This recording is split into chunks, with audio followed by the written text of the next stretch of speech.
okimanyi nti Yesu ye musawo wangi se osomye ekintu ekyefaananyiriza ne Yesu Kristo kuba Yesu erinnya lyeddala bamuyita musa kati naawe bagenda kuyita ani kakati katikopa omusawo wuno Yesu ye yakolanga atya nawe kyolina okukola abasawo abali wano mukwano mmwe mufaananira Katonda ye muwonya kakati nammwe muli bawonya baffe mufaanana omuwonya wuno yasooka okukola ki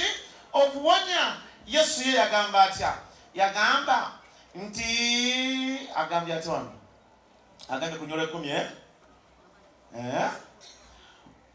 omubbi okay omubbi tajja wabula okubba n'okutta n'okola kutya oyo si ye sitaani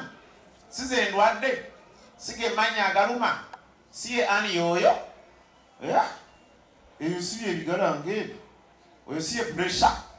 si ye sukaali etc naye Yesu n'agamba ize najja zibe n'obulamu ate zibe nabwo obungi Yesu yajja abantu bonna babeere n'obuki n'obulamu Richard make sure nti buli gwoteekako engalo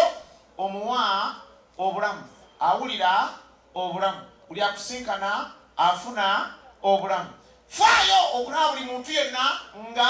mulamu kubanga Yesu bw'atyo bwe yafaayo okulaba nga ffenna tuli balamu yatambulanga ng'anonya n'abalwadde tolinda abalwadde kusisinkana sisinkana abaki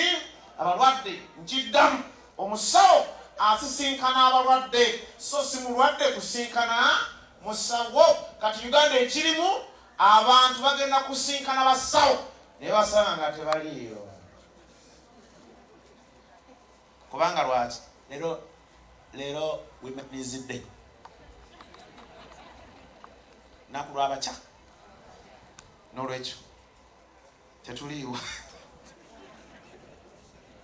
abajja okuzaala mbagambe lero lunaku lwaki gamba kitalo kubonaabona abasawo tebaliiyo mbu naye gwe beerayo wamma Yesu wayi nkusabidde Mukama akutwaleeyo gye batali bati byavairebo amina beera avairebo kyekiri kubonyaabonya bamaama bano okufiira wano okufa omwana n'afiira mu magulu g'omukyala waayi taliiwo aliyoddawa tuli ku lanci oyo alindeko tuli ku lanci alindeko tuli ku blede fast alindeko Richard ebintu by'osomibwa by'exemplary genda kugoberera kulabirako Yesu wuno agambye ye yabafuulanga balamu kakati n'owuliriza omusumba omulungi nze musumba omulungi omusumba omulungi awaayo obulamu bwe olw'endiga yuwawo omubiri yuwawo omuki ku lwabaki buli musawo alina okuyuwawo omubiri oba kikwetaaga kwebaka kumpi naye awo ng'omuzamu amaanyi beerawo beera mu ddwaliro beeramu kitegedde beera go and be there simanyi bwenyeza kikugamba naye Yesu agamba mbw'alundira empeera oyo si musawo ajjanjabira empeera oyo si ajjanjabira empeera oyo si musawo ajjanjabira empeera oyo si musawo Uganda tulina basawo kubanga lwaki buli musawo ajjanjabira musaala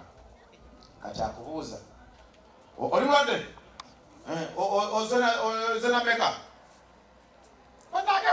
buyambe newali amago oli otya oli mulwadde banage mulwadde olina meka banage bano ate mumpise baaki mujje n'oku private aba private baliwa mukama look at our country Uganda ne mugayo ya government mulimu private ejira chimu daru ya government gayo ya government lijja mulita private wing olekana woti ani private mu Uganda iye muna Kenya nole wangu yagana kuba ya buli obajja kona agapapula ge balina wasomye musawo no singa yampitiddeko DHO can a government hospital ngerimu ate private wing kuweekend tebaliwo.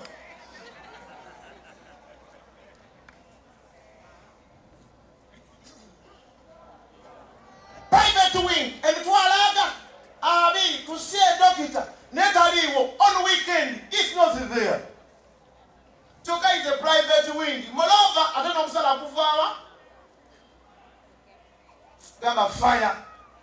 Yogera on your fire. Ebe tulikola munsi ya Uganda mulinnya la Yesu. Tulangira omulembe nga botuka mutwale doctor yakwaniriza mulinnya la Yesu Kristo. Bogera kuingia amanyo ngeriyo doctor Erita yatenga akwaniza mulinnya la Yesu. Bogende eno kutude bakyala ngeriyo doctor yani. Wangi langira kubana bo doctor nawe totunulira. Bogenda kuingia abakyala ngeriyo doctor yani. Wangi omwete mwazala mukama ulira amanyaga abaana abagende babere basawo kuwingira yabakyala. Bogenda kuwingira abasajja ngosanga yo doctor omulala bamuyitani wazala ku mwana gwe. Tulangira omulembe omupya mu linnya lya Yesu gw'abasawo abali anfaire mu linnya lya Mukama.